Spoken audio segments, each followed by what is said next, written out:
Čia studijoje atletinio rengimo ir asmeninis treneris, Lietuvos sporto universiteto dėstytojas Dominykas Bartusevičius. Ir šiandien mankšta skirta kūno valdymui ir jo kontroliai. Dominykai, sveiki.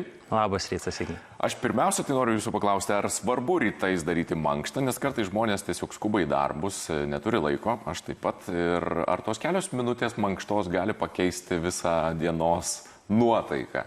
Na, dažniausiai, kaip mes pradedam kažkokią veiklą, kaip mes pradedam dieną ar kažkokį užsiėmimą, tai dažniausiai to pradžia yra svarbus dalykas ir jinai duoda pozityvų kažkokį impulsą ir žinoma, ta veikla galbūt tampa žymiai produktyvesnė, galbūt ta diena tampa žvalesnė, tai svarbu.